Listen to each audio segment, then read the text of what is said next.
Yeah, so this is a talk going to be about harnessing agritourism potentials in the Philippines. It is a little broad, as you may know, but of course I'm going to specifically target, first of all, the theoretics of agritourism, and then later on the application side of agritourism planning in the Philippines. So it can actually be broad to specific. And so this is, okay, let me just start so at least we can get everyone warmed up. So again, good afternoon. Thank you for inviting me here for the talk. The title, of course, Harnessing Agritourism Opportunities in the Philippines. We, of course, can still consider ourselves as an agricultural country. Probably over half of the land use of the land in the Philippines is still dedicated to agriculture, and that's why we're looking at other means to hopefully diversify not just farming, but trying to integrate other sectors such as the tourism industry within it. Okay? So let me just start off first with having an outline of what I'm going to talk about. It's very simple, only three. There's going to be agritourism and its components. I'm also going to be talking about the Philippine agritourism situation, or what's going on here regarding agritourism in the Philippines, and tapping the potentials, how we are going to be able to tap efficiently agritourism in the country. Okay? So, just to check out first what agritourism is.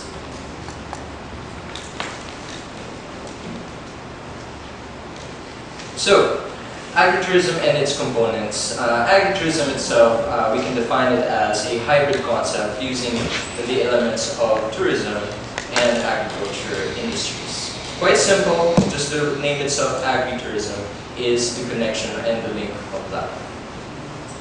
And it is a form of special interest tourism, so it is what we call a niche tourism, engaging in unique travel experiences and activities within agricultural destination settings. Agriculture or agritourism is not for everyone. We can have to say that. It is not an industry that is meant to be big, or big in the sense that we're going to be attracting mass tourism. It is what we call a niche industry. So only certain target markets are the ones that may have the interest in participating into such activity. So now we're going to look at, first of all, the supplementary components of agritourism. So let's look first at probably the basic element of agritourism. You usually would have a farm site. Sometimes it's not really even a farm, sometimes it can be a fishery. Sometimes it can be a hatchery. It really depends on what type of product you may have, or what type of agritourism product you will be venturing on. Now, here we have 5 major components. The first component, however, that I can say that is really constant to an agritourism product or destination is that there is, down over there at the bottom, over here is the attractions and experience component of that. And then as you can see, there's the food and beverage and there's the the accommodations. What really draws tourists to these sites are the attractions. Okay?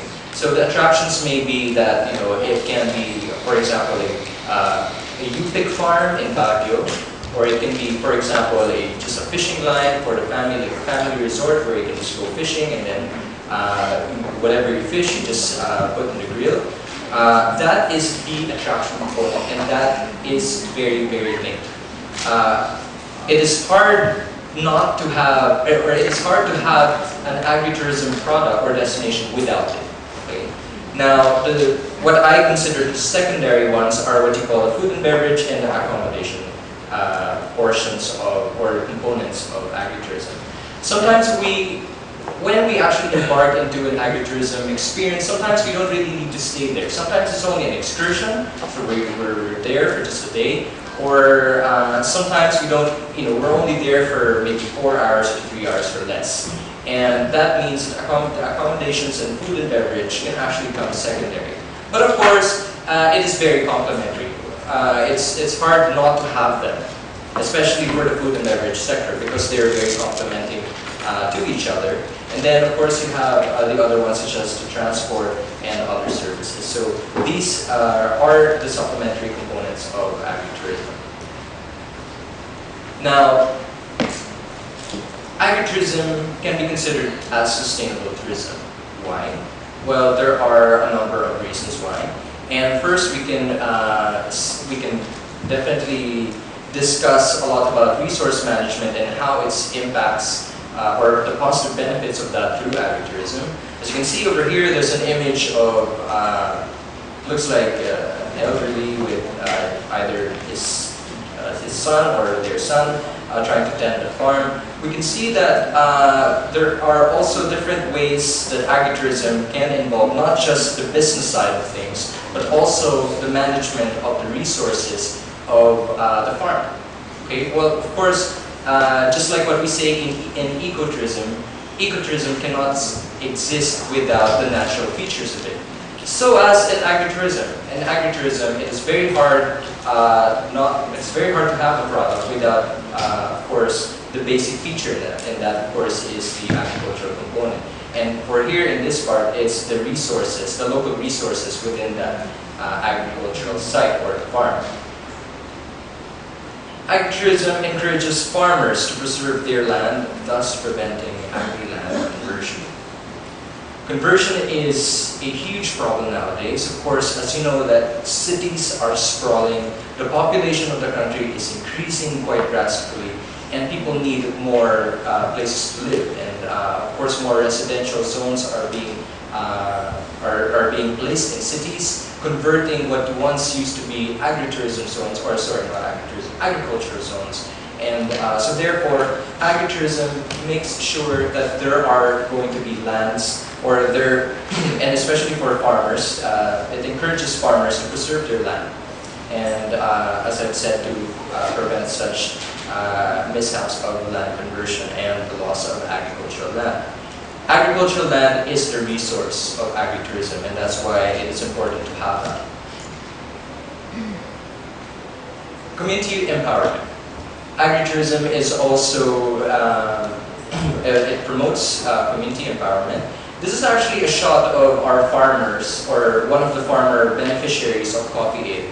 As you know, I'm also a project director for Coffee Aid, and we do a lot of trips. We take a lot of sometimes foreigners and mainly locals, Manilans, the urbanites, for quick weekend tours up to Benguet, and we do a lot of coffee cherry picking, sometimes also coffee grilling and other activities within the farm.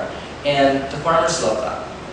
For them, it's a way that we're appreciating what they have. We're appreciating the resources that they have, which for many years, most of the products that they have were neglected. Most of the time, it's also, for example, fair trade coffee. In this example, fair trade is an unknown thing for them. And then what we do is that we try as much as possible to buy coffee in a higher price and better than the market value. And of course, that empowers them financially as well as brings the community together. Now, cooperatives are also a huge factor. Now, agritourism is an industry where you will need capital. Definitely, you will need capital for this one. And of course, we know the financial situation of a lot of our farmers. They do not have much, and therefore cooperatives are being promoted by agritourism to have their communities push for it. And as I've said, fair trade and local products are one of the key points in agritourism, or sustainable agritourism. There are still some that are still quite exploitative, unfortunately. A couple of other NGOs that we've met or that I've got to know really don't have that factor of fair trade. So it's quite unfortunate. And this is the way, I believe that agriculture or agritourism should go and push for fair trade in whatever they have or they sell or the experience that they provide. Diversification. There's such a thing called monocropping.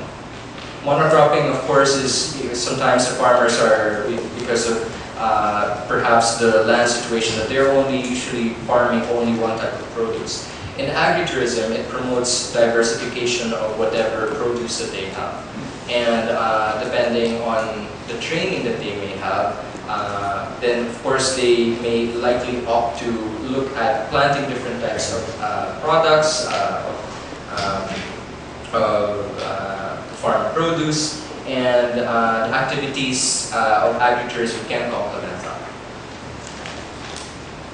Okay, let me just read this quickly. You do not need a huge initial capital investment outlay because many farm sites are already existing and you just need to enhance the property.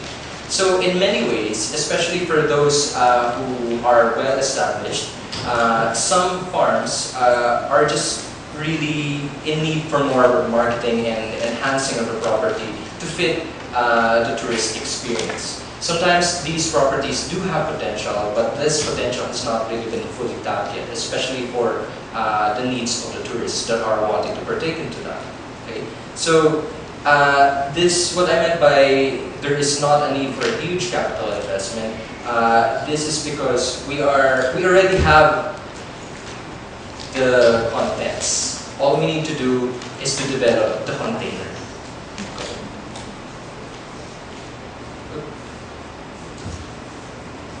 Okay. Agritourism is key to regional development. Okay.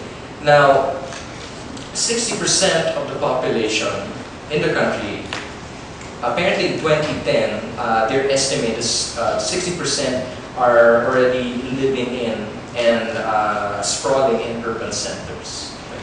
So what does this entail? Agritourism promotes regional development. Okay. So regional development so that there won't be too much of an exodus entering population and skills and labor and services going and centering into the city. So through agritourism, most of the skills and all the jobs or all the development are actually focused on the regional areas. So decentralization is actually the particular term for that. Instead of centralizing it to, for example, Imperial Manila, we're now looking at development of other areas outside of Manila. And of course, we know that the macroeconomics of that, you're spreading out the wealth, you're rejuvenating hinterland economies, and you're preventing skill and brain drain, and of course, one of the most important factors is that you're preserving food security. As long as we have the farms put and the agricultural economy rejuvenated and alive, then of course we're going to retain, of course, food security. Tourism alone has a huge economic multiplier effect. Tourism has various linkages. It can, even not a lot of people even knew before that tourism can have a linkage with medicine. And that's why there's something called medical tourism nowadays. So it's a new term relatively, but before it never used to be like that. And then agritourism, of course, came about in the early 80s and the 90s. And so, more so with the agricultural sector. Imagine if the agricultural sector tried to tap into other economies to complement it. And tourism can be a way for that. So it provides greater understanding for urban families about the rural lifestyle. Our kids nowadays are so engrossed in Facebook. I'm sure marami sa inyo dito nag-check ng status niya ngayon or siguro later tonight. So now this provides another alternative experience to many, especially for the youth and for the learning of what it's like to live or to be situated outside of the urban area. Okay, so looking at marketing agritourism, okay, let me just first say, as I've said, agritourism is not for everyone. We can see that a lot of, I've actually noticed this in a lot of regional areas. They seem to find tourism as the panacea or the cure of their economic woes, or they say it's an alternative. Yes, it can be an alternative, but in many cases, especially in the cultural context, some farmers really opt to really stay and go agricultural without the other impacts of tourism. Maybe tourism can be there as a tertiary or secondary sector, but agritourism in some areas are really favored economy solely. Right?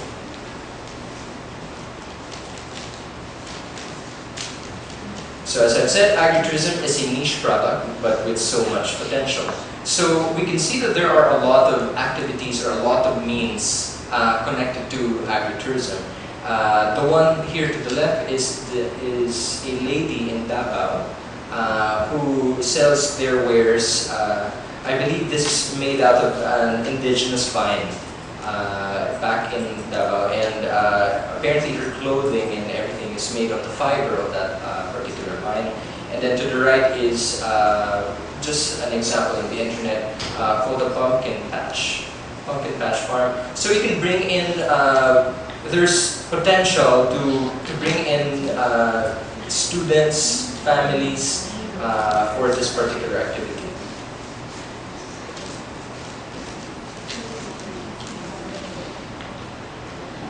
Okay, now we're just going to look first at the linkages and the complementing products to agritourism.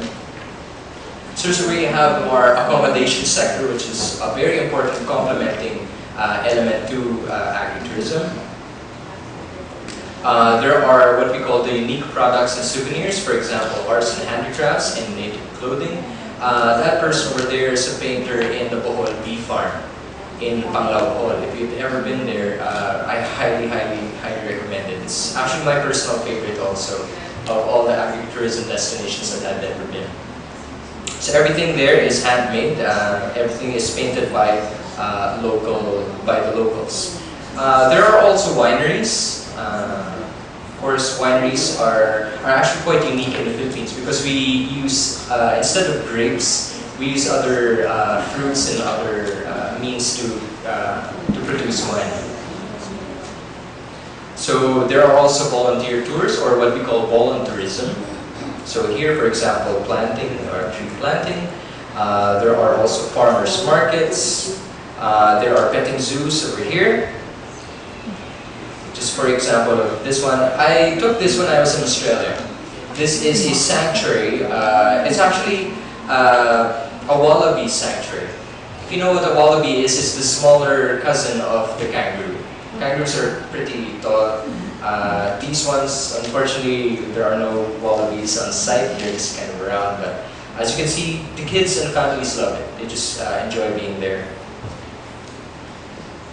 And there's also countryside dining, so taking a look at the local flavor. Camping or homestays. There's also ecosystem preservation. There are educational tours, especially for students. And also fishing or aquaculture. It's actually me in Austria. There's a small kind of, andaya nga yan eh, parang pond lang. Pag binato mo na yung binuit mo, parang kinagat na agad. Walang excitement. Alam mo naman kasi may isda na dun eh. So maybe of course, better development of the product can be, pursued through this. Good for the kids, but I'm looking for more challenge. Living history or traditional farms. In the US, there is what you call the Amish farms.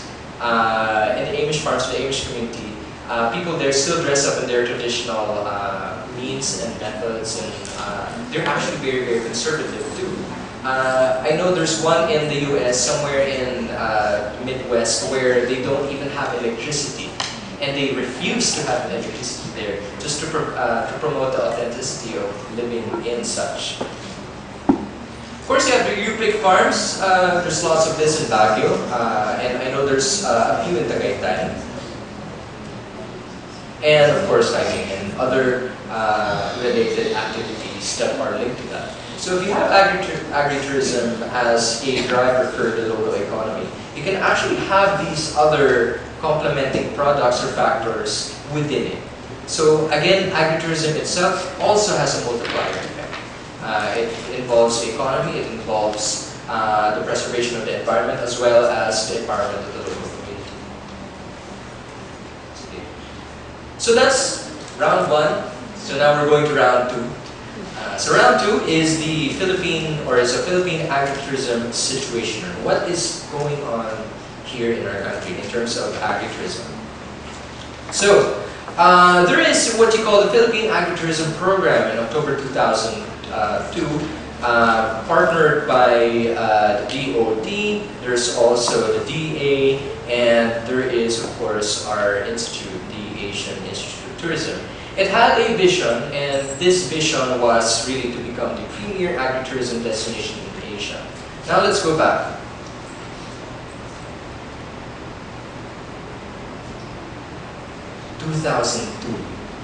I wonder if we actually made it 10 years later or about 9 years down the road. We actually are now considered to be the premier agritourism destination in the country, okay, or in Asia rather.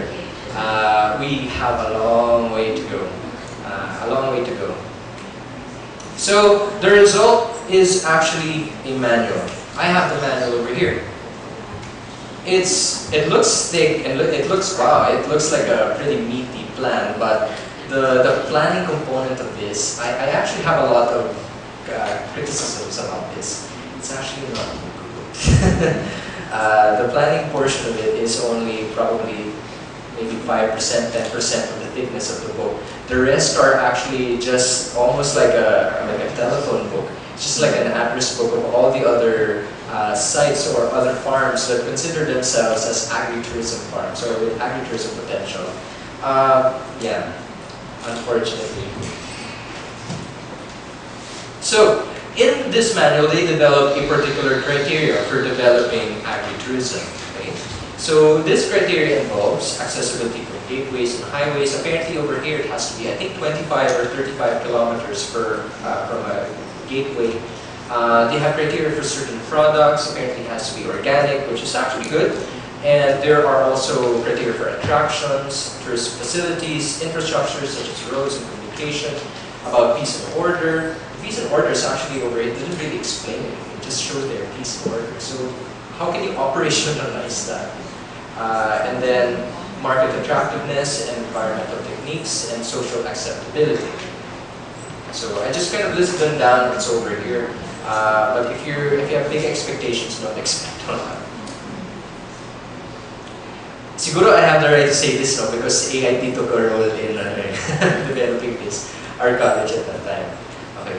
So in this manual, there were also model sites for agritourism that were highlighted. Okay. So over here, I have a map. As you can see, over there is Muñoz. Of course, we kind of know the Science City of Muñoz as a huge potential for not just agritourism but for other agricultural research.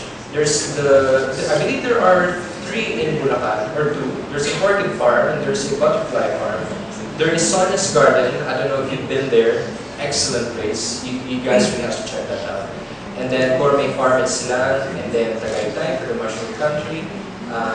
Down in the Visayas, we have the Oro Verde in Benavista, and then the Del Monte Farm in Manolo Fortich in Bukidnon. I was actually in Bukidnon lately, and wow, it's unbelievable. Napakaganda, I tell you. Beautiful in Mindanao, super beautiful. And the potential for agritourism is super bright. I don't know if... Basta punta na kayo doon, kumita kayo na malaki. It's huge potential over there. The only thing that really is a hurdle in the development in Mindanao are the other infrastructural components to that. For example, hospitals and perhaps you can consider the peace and order with, but not mainly in Bukidnon, only in some parts. But Yeah, anyway. So these are the model sites that have been identified in 2002. There's only a handful, but now of course you can know that there are a bunch of different other places that can be considered as agritourism potential and existing agritourism destinations. So here are other destinations today. So there is the farm at San Benito in Batangas. So they're more into health and wellness. And then, of course, there is the Bohol Bee Farm in Dawis, in Bohol. They have a combination of everything. They have really neat small lodgings. And then in front of the front lawn of the lodge is an operational, what do you call it, like a plant box. And they plant vegetables in it, local vegetables where you really just pick them and then kayo ng bahala kainin. And then, of course, they have the bee farm, so it's a very unique product that they have. Sige, sorry. And then there's the fishing resorts in Pangasinan. The mayor lately, through the private sector as well, so it's a private and public sector project, had copied like what they had in Lobo. They have the floating, what do you call that? The floating restaurant in the river going on. So you just have your lunch over there, and syempre, guess what the ulam is? Is that. So they're in Pangasinan, and then the dragon fruit farm in Burgos, Ilocos Norte. I took my students there last year. It was a real blast. The dragon fruit is very uncommon for even urbanites. And the dragon fruit, what's special about the dragon fruit in Ilocos is that it has a particular sweet red meat into it. I know makakakita na kayo doon, but most of the time they're actually imported coming from Ilocos Norte. Sige, now looking at the realities. So we can see that, okay, the private sector, most of them have done a great job in transforming their farms into excellent destinations for agritourism. But let's look at the reality, the stumbling blocks that we will face as a country as a whole if we're looking at planning agritourism. Okay? So there is confusion of who will lead this potential. Sino ba? DA ba o DOT?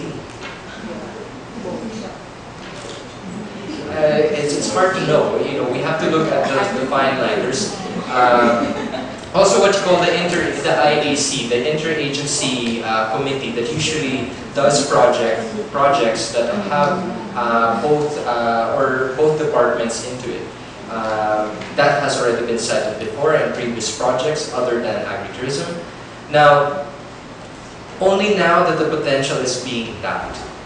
It's quite unfortunate compared to other countries in the world where agritourism has been there since the 50s and the 40s. Agritourism is still really, it's still relatively new here in the Philippines. So there is definitely since there is potential, then therefore we can look into tapping into that and promoting more of that.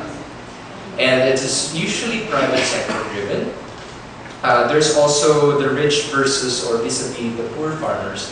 The rich farmers, or the ones that have well-established farms, are likely those who can succeed better than the ones that are still trying out, or those ones who don't really have the skill to actually develop their own farms or their businesses.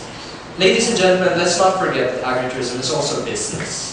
And running a business is not easy. And it sometimes takes a lot of skill for that. Some people have made it without training, but not a lot of people. And the risk of failure is too great if there is no particular training. It's usually the rich who can afford that.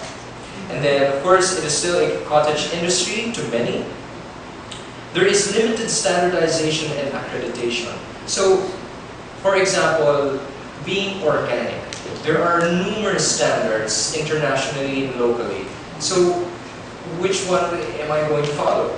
So, I mean, I can look at the benchmarking of that, the international standard, but of course there are still regulatory, local regulations that we have to follow. So, those standards. And accreditation also. How are you going to be accredited? Who is going to accredit you? Is it DOT? Is it DA?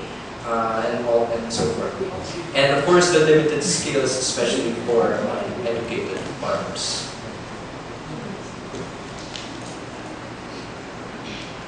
Okay. So I'm just looking at the statutes related to agritourism. There is an upcoming bill called House Bill 1808, the Agritourism Promotion Act. The authors of this is former President GMA and her son, Dato Arroyo. And then there is also something related called the Organic Agricultural Act of 2010, RA 161.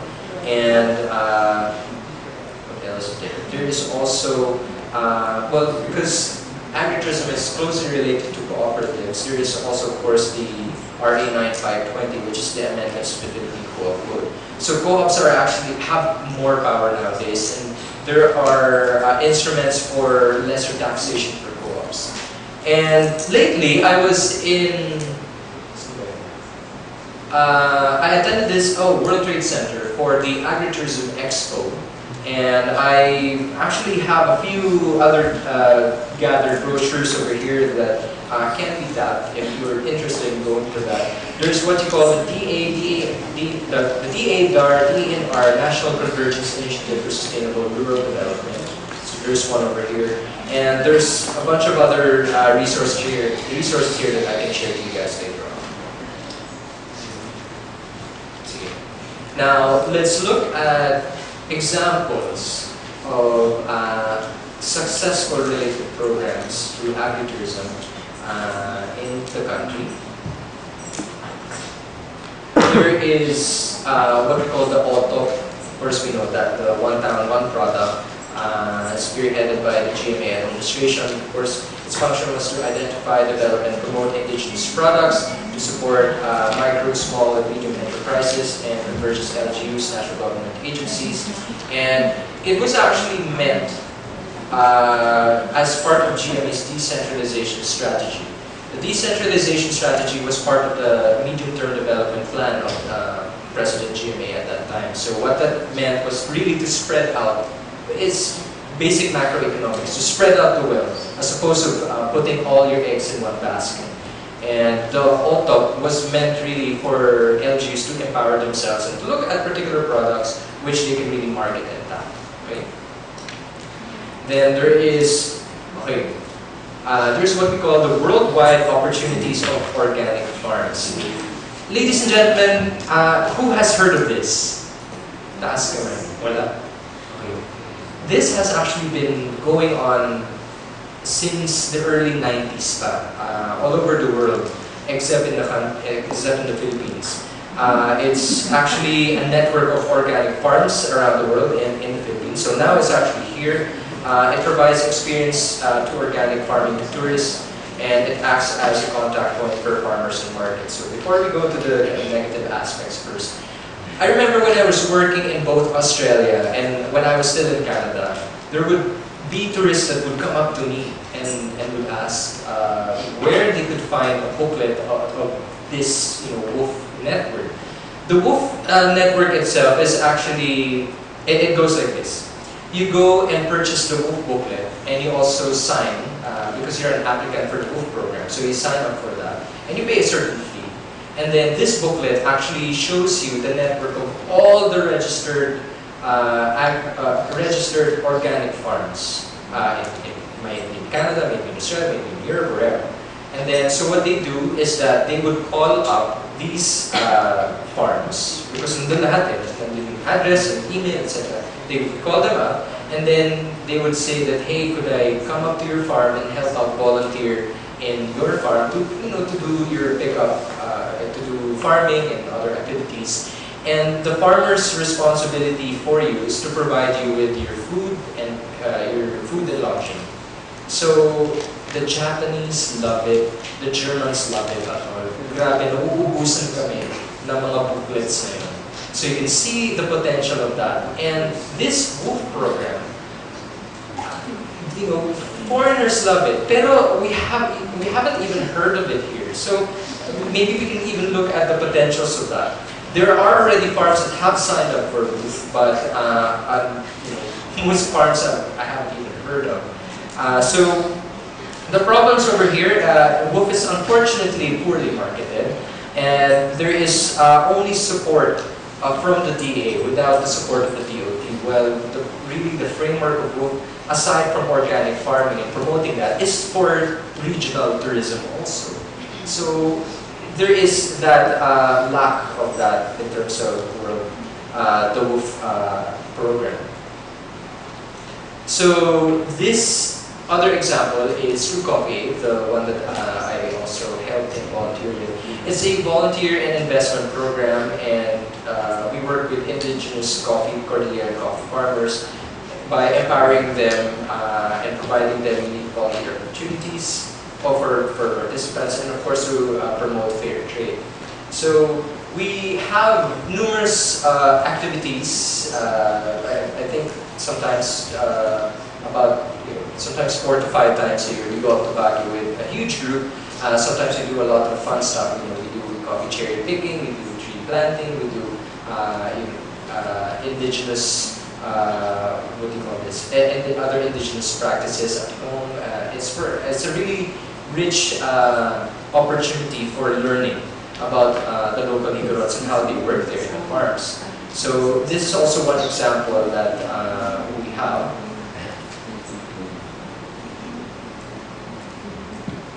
So that was round 2. Now looking at the last round over here. The last one is tapping the potentials of agritourism. Now earlier we're looking at the situation, and then even earlier than that, we looked at what agritourism really is, the potentials and benefits and whatnot. And now we're going to look at the applicability of it here for us. What I'm going to discuss here is mainly about agritourism planning. Okay? I'm also going to provide some steps that may be useful for you to follow.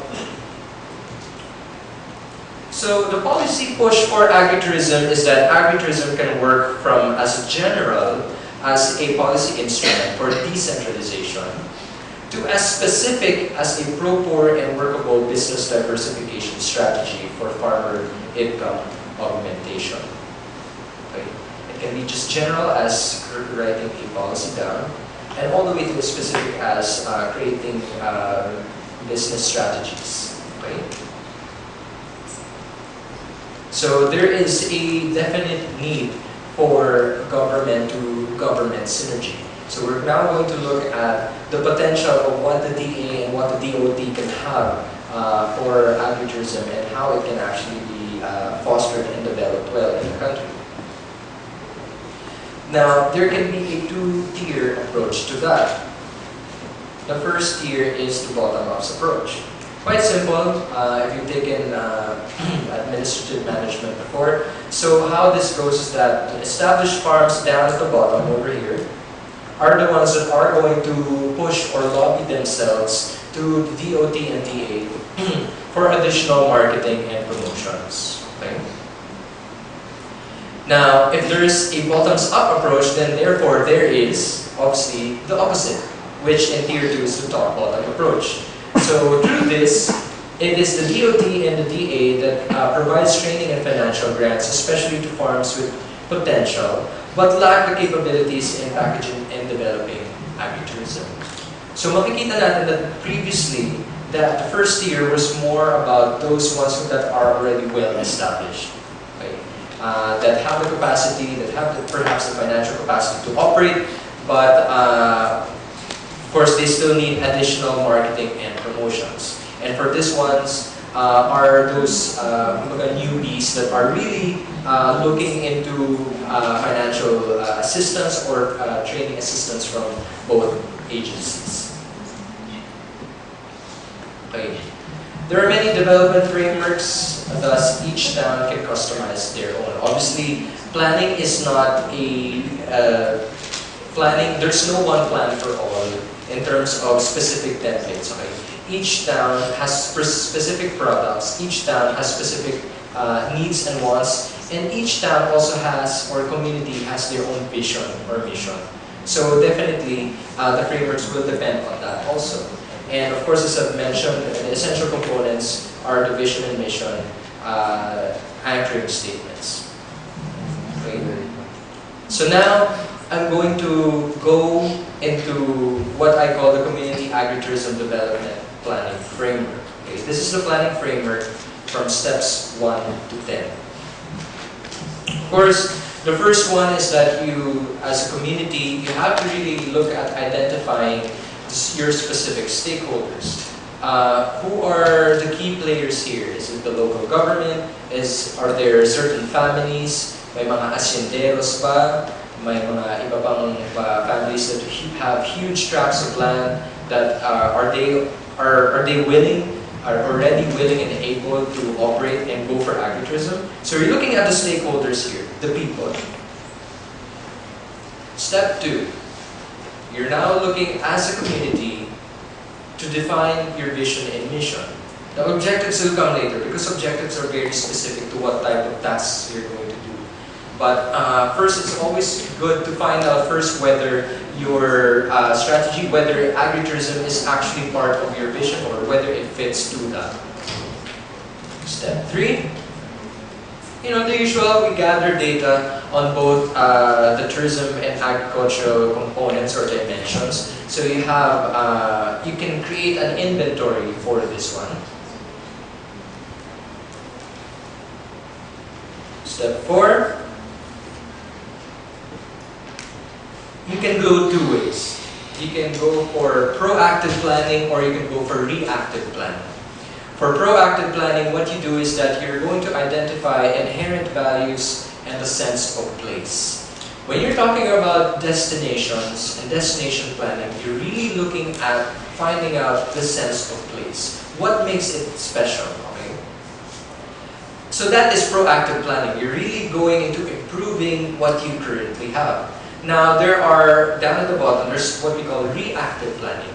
You're looking at, first, the identification of issues and challenges, or the hurdles of agritourism or the hurdles itself, before looking at planning or consolidating agritourism in your community. This is step 4. And of course, step 5, when you have all these, you look at the analysis of that. There are, a bunch of different methods to do that. You have the simple ones like the SWOT analysis, strengths, weakness, opportunities, threats. You can go to more intermediate ones such as the cost-benefit analysis. You can even go to as much as other models can be there. So I'm not going to mention them all. So the analysis of that is very, very important for decision making. Okay. Step 6.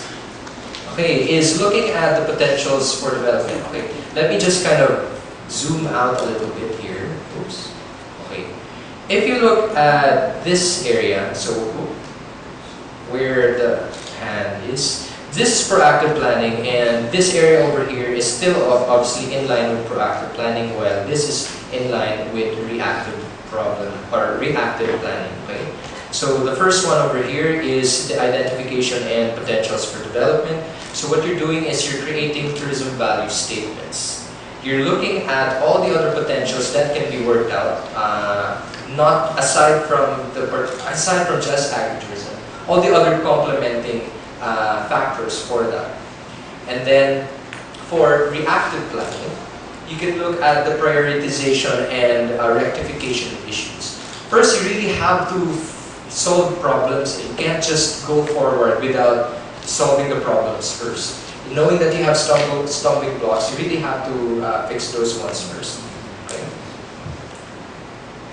Then going to step 7, you're looking at development principles, or looking at developing principles that will be in line for the type of development that you're looking for. Are you, for example, going for example, urban agriculture? For example, are you going for principles of health and wellness, or are you going for pro-environmentalism? So you're looking at general aspects or general principles.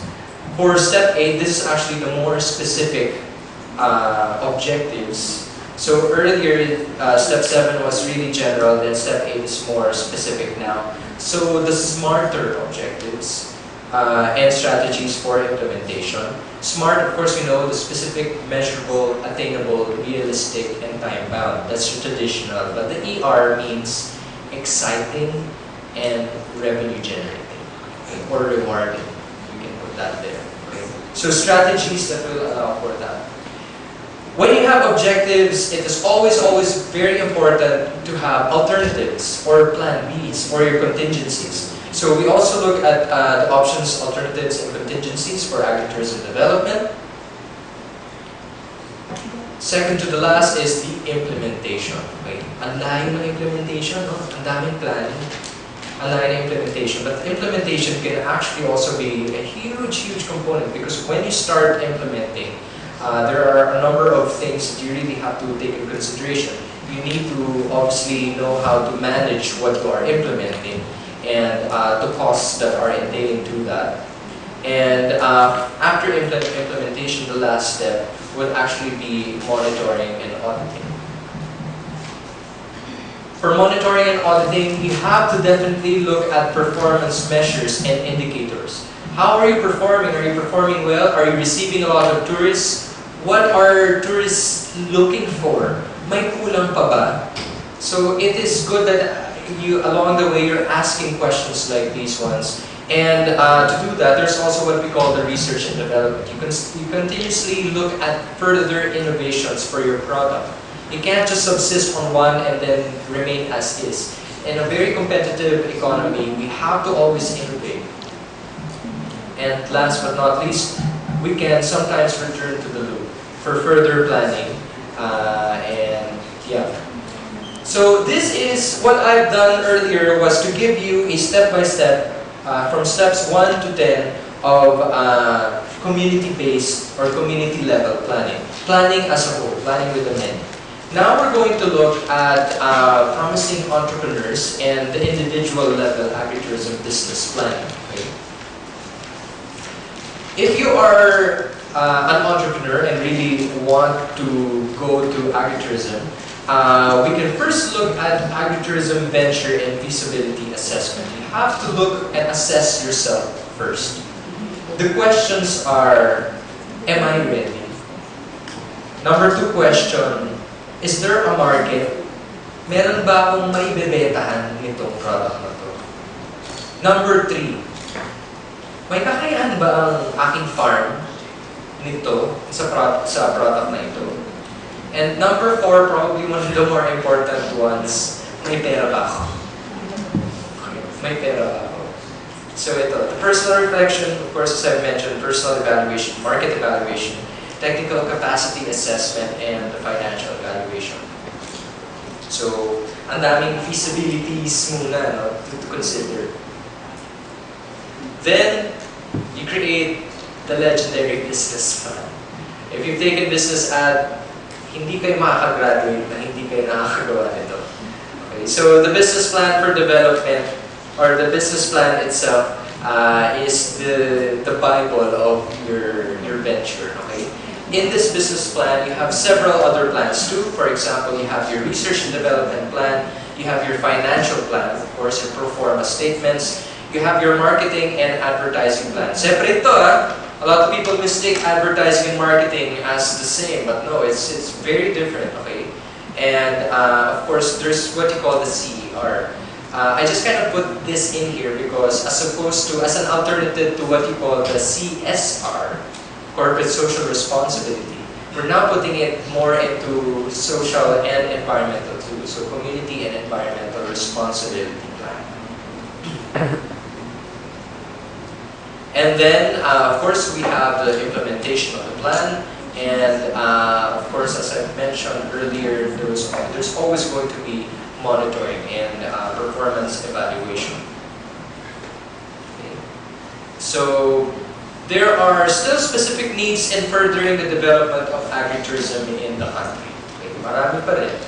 And there is, of course, the education and curriculum development in secondary and post-secondary levels, especially if you have that vision if your LGU has the vision into really going for agritourism as your thrust for economic development, there of course is a need for technical training, accreditation, and certification. You can also have, ito, ibento ko lang ito, siguro ko yung bahala kung gusto nyo i-develop pa ito, a permanent agritourism center for research, development, and innovation. Okay? I just coined that. If you want, you can use that in your future endeavors. So a center for that on the R&D and innovation. And then the next one is a permanent agritourism destination marketing bureau. You need to have a marketing organization or assistance to get the tourists coming in. And then of course your capital access programs. You need to have capital, especially for planning individual ventures for that. So you need to have programs that will allow for that. And so further strategies, there are of course the market and product, or market product matching, or market destination matching. There's also the product destination development. You're looking at the planning of such. It's also important that you develop strategies for investments or investors and packaging your product for investments. So that can be done through DA and the DCP. There's also advertising through various channels. And also, the formulation of a national agritourism master plan to completely organize the industry. It's a national master plan. And there is, of course, as I mentioned, the Agritourism Center for Research, Development, and Innovation Center, and the Asian Institute of Tourism, and perhaps the DA, or perhaps a cross-institutional platform can partner up with SEARCA for further ventures regarding agritourism. And I believe that is it. Thank you very much.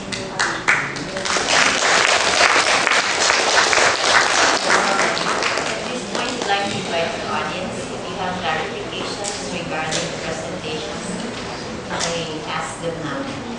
Kindly introduce yourself first, your organization. Please use the microphone.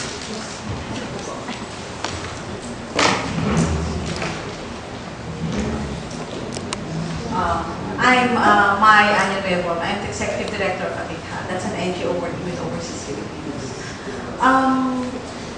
My question is, because you've presented, for example, the agritourism of 2003, and we are now 2012. I would like to know who's really in charge of agritourism promotion is in our existing government right now, and are there really initiatives to promote agritourism? You know, that's actually, thank you for your question. It's actually very interesting. As far as I know, talking to the guys at DOT, I actually have a lot of friends and contacts within DOT. There's none. And it's really just a private sector driven economy at this point. Unfortunately, the national government, or for example DOT, has not really seen the picture of agritourism as having a huge potential for our country. However, the DA does. The DA actually does. So there is still that one-sided coin, and in order to work, as I've said, the synergy of both departments are needed in order to really push for this. So, mabuti pa nga ang DA. So the DOT has a lot of things going on right now. There's the National Tourism Development Plan, the master plan for the entire country coming out in the next few months. I was actually supposed to be part of the planning for that, but I have other commitments. But to answer your question again, unfortunately, there isn't really any at this point.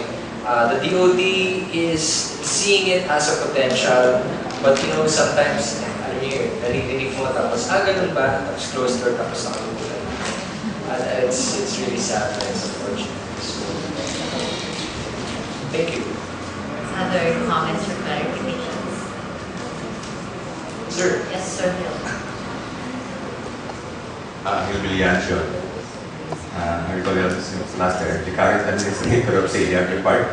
The UPLB constituents still remembers it. Agri-Park.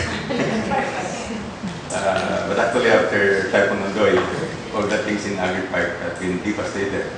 And actually we're just rehabilitating it right now. You mentioned about the partnership between AIT and SEARCA. And you forget about UPLB. Something like that. It's the same thing as between DA and DOT. If DA and DOT cannot really work hand in hand, I think it's about time that UPLB and AIT should work hand in hand in order to advocate a lot of work in agritourism. Sir, I think it's about time that we work together. Mahaba-habang kwentuhan po ito. Yes, definitely I highly, let's do that. Let's do that. We are very open to partnering with you, of course. I'm actually also kind of blessed by the dean by saying this. Sabi niya kung may opportunities na makapag-partner ang SEARCA UPLB with AIT, let's do it. Let's do it.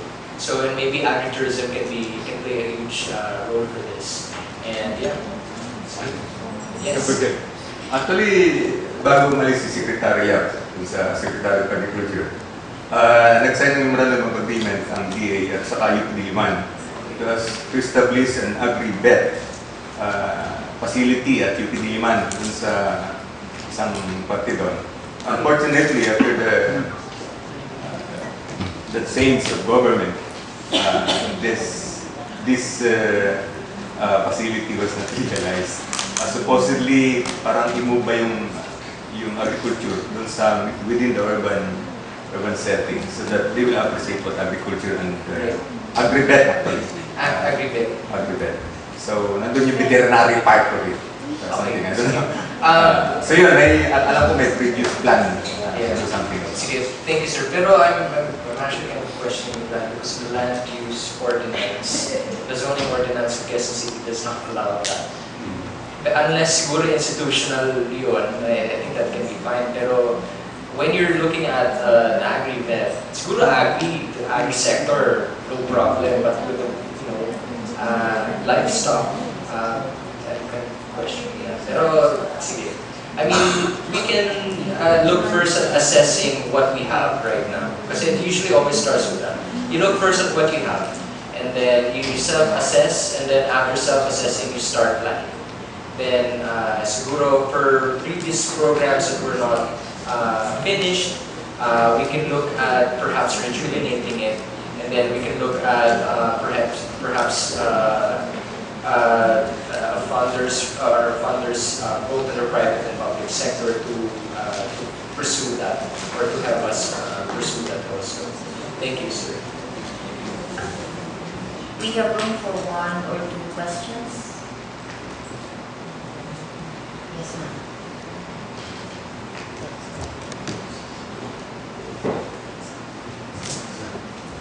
Magandang hapon po. Susan Aquino po from College of Agriculture. Dalawang organisasyon po yung nabanggit mo, national level, yung DA at saka DOT. I was wondering kung ang totoo ba yung kasabihan na too many cooks to spoil the food. But I was thinking, agritourism could actually trickle down up to the level of school children. So I was thinking of, the same level of time, CHED, AIR, DepEd. CHED, because we have, as you said, agricultural tayo majority still, no? But I don't see that the agricultural schools like UPLBs and SU, and probably if you geographically distribute it, Luzon, Visayas, and Mindanao representatives, all these universities can be tapped because we already have it. The components that you talked about, we have it. And agritourism is really research-based and highly research-based and concept. So nandiyan na po yan sa university here in ITV. We can post of a lot of gumamelas, mga sa endless natin, it goes up to Singapore. Kulang lang tayo talaga sa marketing strategy and tayo na sa network. Another is to the level of school children. So yung adults, yung CHED, yung DepEd dun sa school children. we want money, right? We want to generate money. Yes. But at the same time, we want to give quality education to our students. So, two-prong yung pwede kong sabihin doon. So, I don't know if it is a question, if it's a suggestion. It is both. If you could tie up with it, agritourism with a lot of educational value, especially uplifting the public school children. Kasi doon ka ngayon magkakaroon ng matching or egalitarian na yung education na sa rich and poor, private, parang na-immersion na rin siya. I do not know if that helps you. Yeah, you know what? I have one particular comment into that. You know what? I think there is a need to change or to create a paradigm shift in terms of how people, especially those ones living in the urban areas, na the value of the agricultural industry in the country. A lot of people would say, tertiary lang yan, secondary industry lang yan. Pero hindi nila nakakalimutan na food security is based on that sector. And so that paradigm shift that I was going to say is that we really need to look at ourselves and why we sometimes not put enough priority into looking at the importance of agriculture. Even in the urban areas, you know, in Canada, mayroon tinatawag na urban agriculture. Nasa taas, sa gitna ng urban jungle ng concrete and glass, may makikita ka isang block na ano siya, talagang functional gulayan. Doon bumibili, nagpipila ng mga tao upang bumili ng gulay. And that itself, because they're prioritizing agriculture as a part of bringing the agricultural sector closer to the city. Kasi diba, of course, there's the economics of it. You have to transport food, and of course, that's not being green.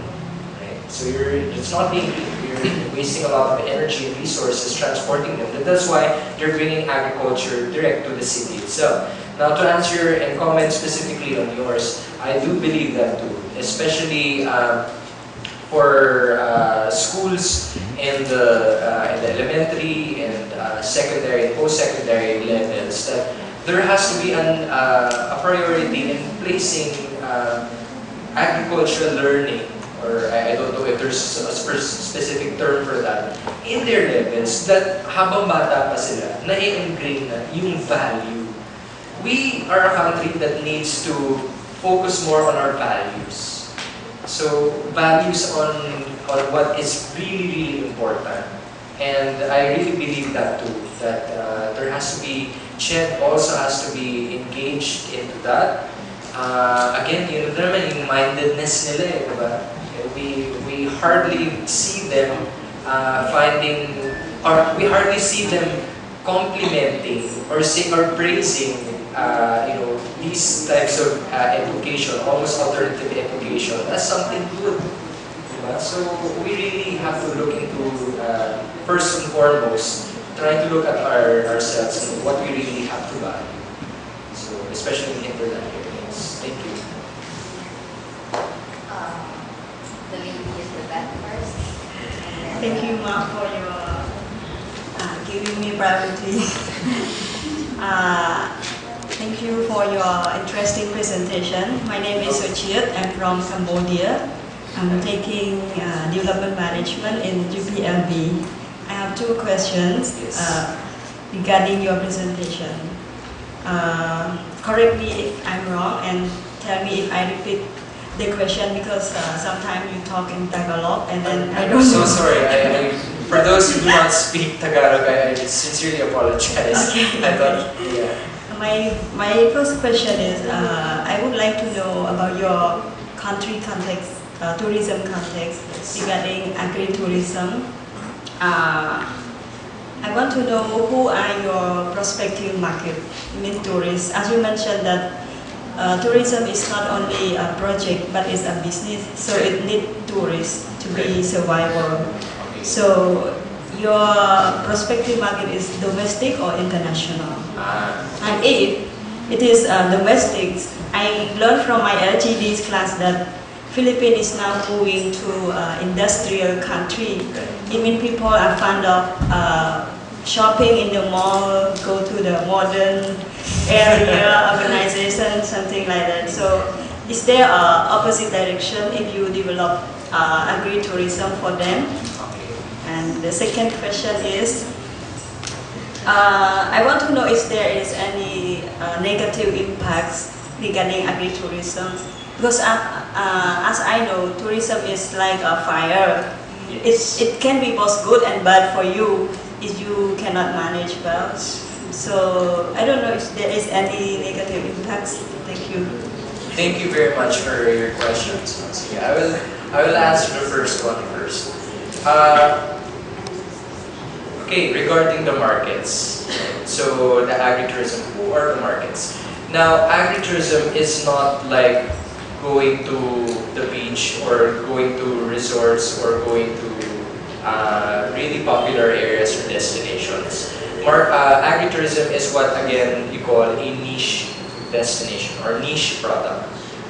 It is not, there are only certain segments of the population who are really interested into going to these types of activities. And, but, okay, we know that that is a niche product, a niche activity or destination. But what a lot of people can do, they can actually create the demand. You can actually create demand out of nowhere. For example, Walt Disney in Disneyland, out of he created demand by just inventing this destination called Disneyland, and then people suddenly came in. So if he did that, technically, if agritourism, in terms of agritourism, you can actually create what you call an artificial demand. Okay, so you can, depending on how you market it, depending on how you market the product, you can actually create the demand by getting people to come in and just visit the place, or sometimes not even to partake in the activity itself. Sometimes just to go there as form of tourism itself, not even to to pick cherries or to pick coffee or to pick strawberries, not even to go to those activities. Sometimes the other types of activities, probably going into the dining of it or even sightseeing. So that itself is creating a particular demand, even if they are not the niche market itself. Now, so that's that. The second question. The second question is related to impacts, right? Just like you said, very good example, it's just like fire. It will keep you warm, but sometimes it can burn you. So agritourism, as I've said, is not the panacea. Or panacea means to cure all. Panacea means it will solve all the economic problems. No, it is not like that. Agritourism itself can also induce what you call mass tourism. Mass tourism meaning bringing in truckloads of people, busloads of people going there to a particular destination. And destinations, ladies and gentlemen, have what you call a carrying capacity. So the carrying capacity will also matter. So if the impacts are actually good or sustainable, it means it is below the carrying capacity. If it is above or beyond the carrying capacity, it means it's already creating a negative impact. So if you want, I can give perhaps the specific example of a negative impact. Host-guest interaction, host-guest interrelationship. For example, an agritourism farm somewhere in Benguet or Manawe, where the community is very, very traditional, very, very indigenous. And if the city person would come up there and partake in the agritourism activity, may not know the proper etiquettes or ethics of communicating with or interacting with the host. So that can also be a negative impact. So there can be social negative impacts. Maybe environmental impacts, I couldn't think very much of an example, but when I find out, I'll email you. We'll have the last question from you, sir.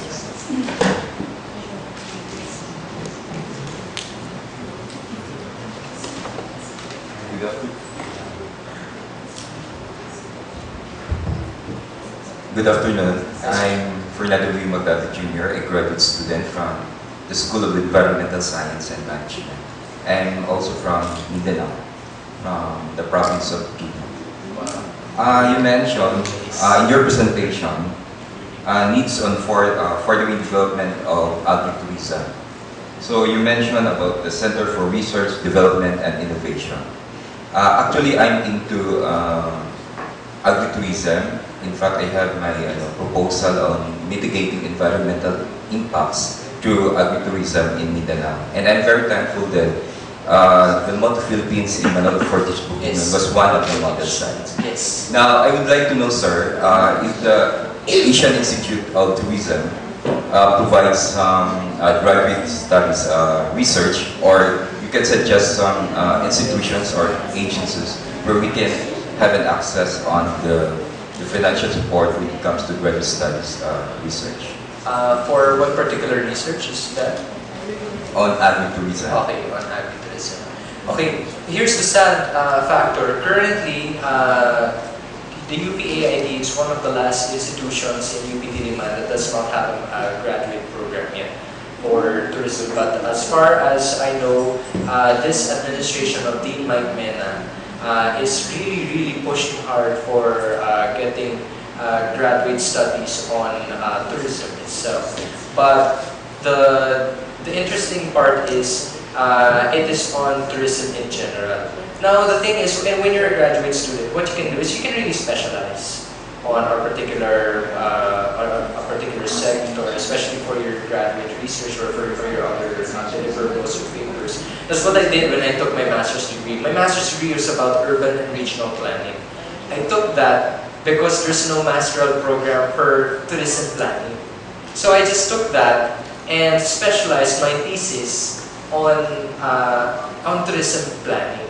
So that is definitely a step, but unfortunately, as far as I know, there is no specific graduate degree on agritourism itself. However, definitely for sure there's agricultural and resource management. You can go to check out Benguet State University in La Trinidad. I'm not so sure I know there's one in Cebu. I couldn't remember. In Mindanao, I'm not so familiar with the institutional courses that's offered there. Or here's another interesting thing. Why not? We can go abroad, then come back. Then come back. Look at me. I went abroad and come back. Come back.